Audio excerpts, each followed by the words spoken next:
7 Secrets of the Goddess by Devdutt Pattanaik. Chapter 7 Vitthai's Secret. Affection Dissolves Boundaries. Part 1. In the 13th century, a young sage from Maharashtra called Jnaneshwar did something revolutionary for the times. He translated the Sanskrit Bhagavad Gita into the local tongue of Maharashtri Prakrit, Old Marathi. But with one difference.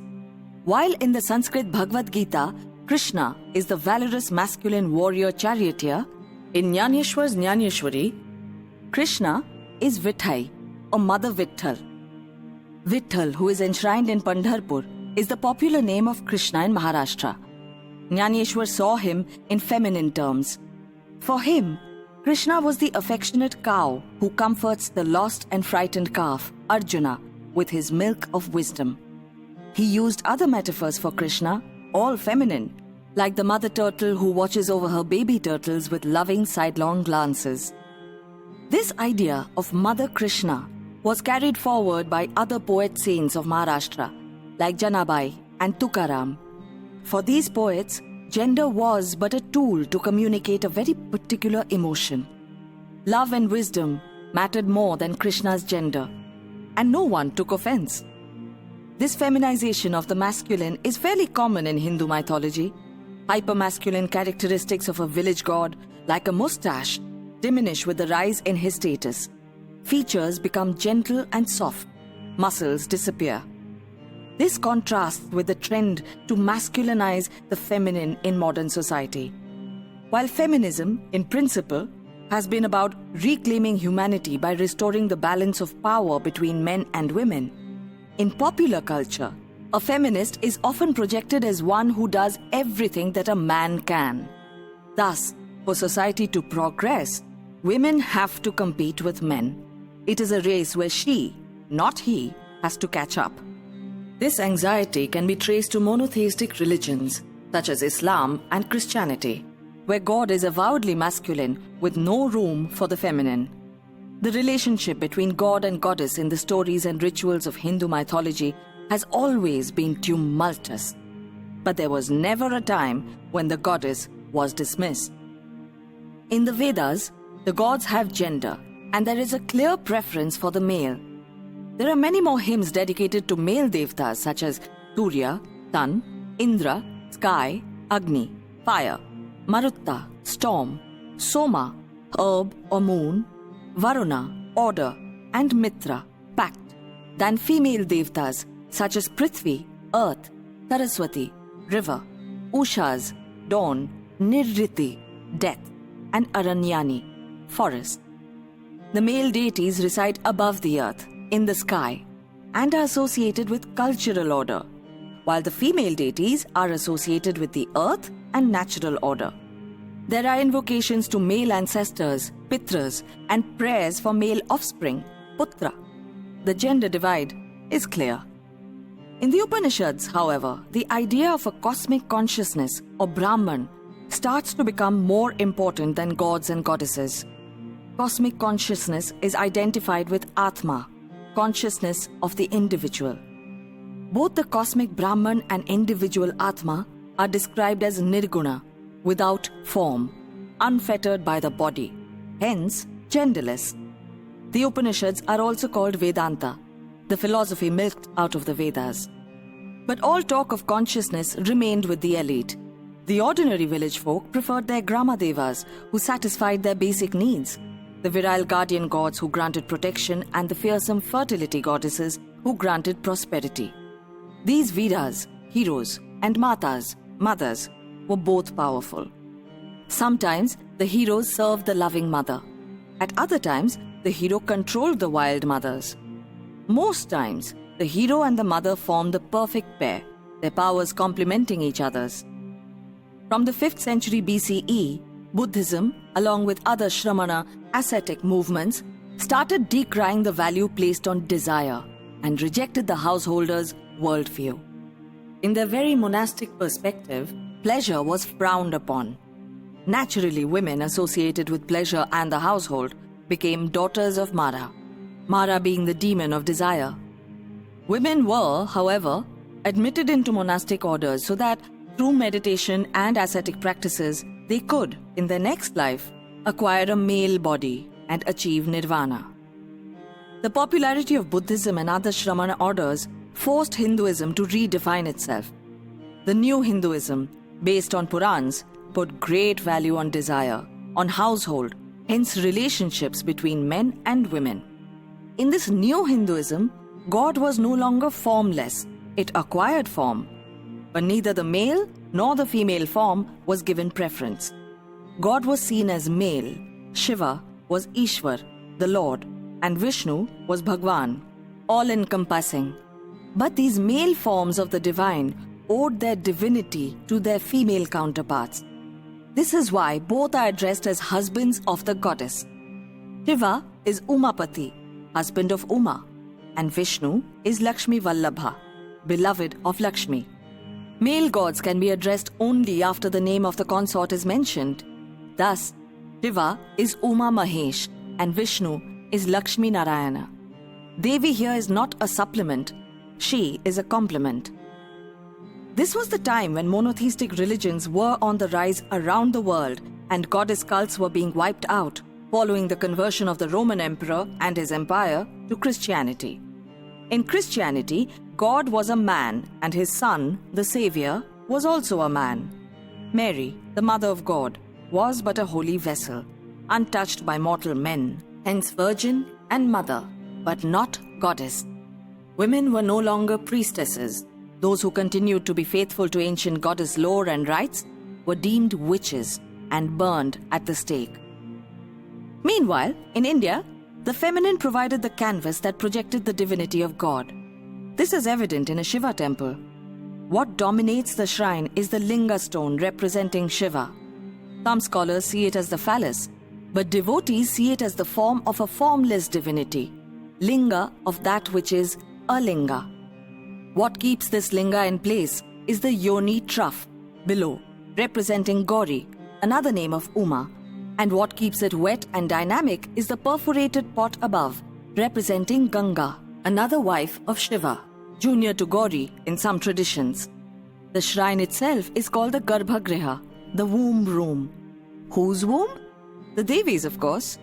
Thus Shiva is housed inside a goddess and is between two goddesses, but only he is seen, for the temple is attributed to him. Some choose to interpret this as patriarchy.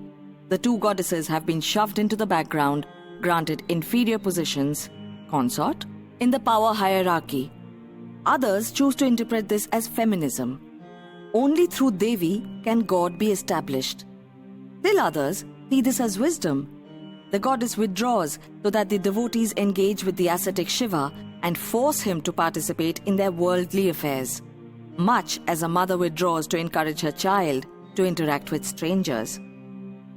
The value placed on desire and sexuality and engagement with the world in this new form of Hinduism can easily be read as a direct attack on monastic Buddhism and explains the sexual imagery on Hindu temple walls.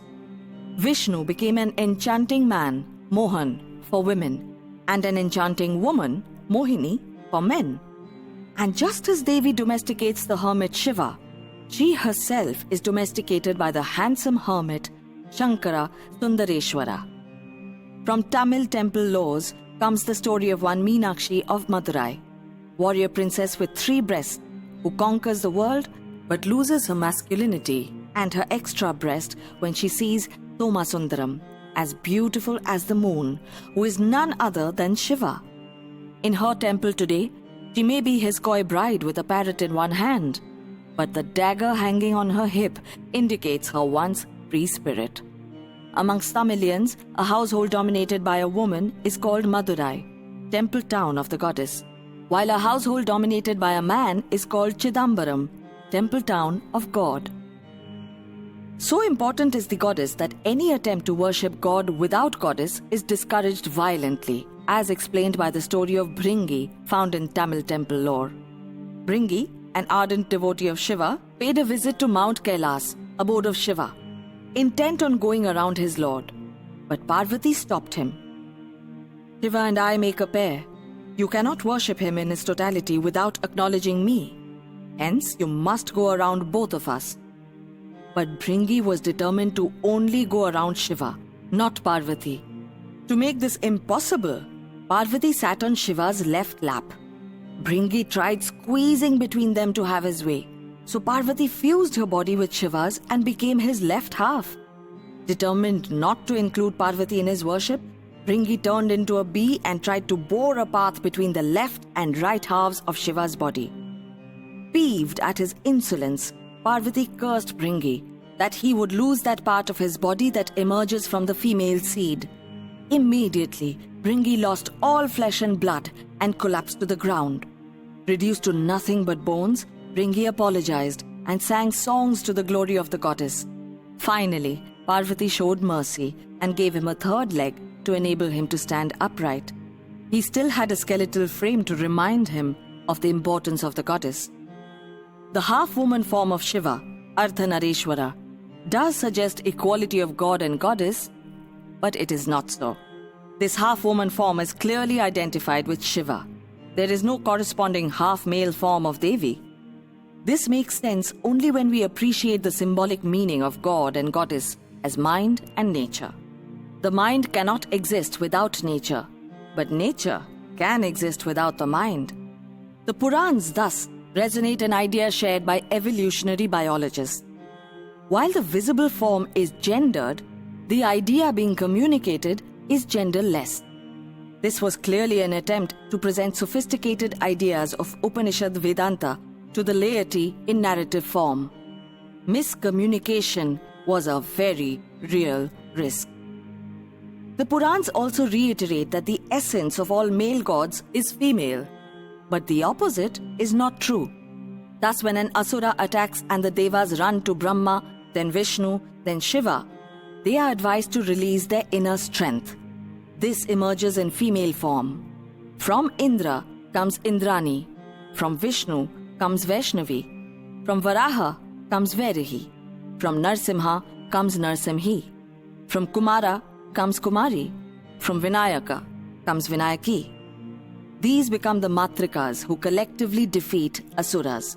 They also merge to become Durga, the supreme defender of all Devas. Durga may fight battles emulating male heroes, but at no point does she become a man. While Apsaras, damsels, were known to seduce tapasvins, ascetics, we find stories of Vishnu himself turning into an enchantress called Mohini to seduce not just Asuras but also Shiva. Thus is born their son, variously named Sastha or Ayanar. By the 5th century CE, temples offered legitimacy to kings, who, in turn, patronized the temple. Grand temple complexes became centers of commerce, craftsmanship, and culture. They housed singers, musicians, performers, and, most importantly, Devdasis, women who were well-versed in the arts. These were very different from the secular courtesans or ganikas of yore. They got validation by being the spouse and servant of God. They offered pleasure, just as the king, the other servant of God, offered protection to pilgrims who thronged these temple towns. We find this concept in temple cities like Puri in Odisha, Tanjavur in Tamil Nadu, and Thiruvananthapuram in Kerala. During the height of summer, the Devdasis of Puri Jagannath temple, known as Maharis, were encouraged to dance for the ascetic Balaram in the hope that his seduction would herald rain. Thus, monasticism was associated with drought and sensuality with fertility. Marriage of god and goddess was critical for the prosperity of the realm. Hence, the many temple marriage festivals like Brahmotsavam of Venkateshwara Tirupati Balaji. The popularity of Hinduism over Buddhism as the centuries passed owes much to the sensual vibrancy of the temples that overshadowed the austerity of the monasteries. Chapter 7 Vitthai's Secret. Affection Dissolves Boundaries. Part 2. Human beings have for long debated matters like right and wrong. Nations, religions, and communities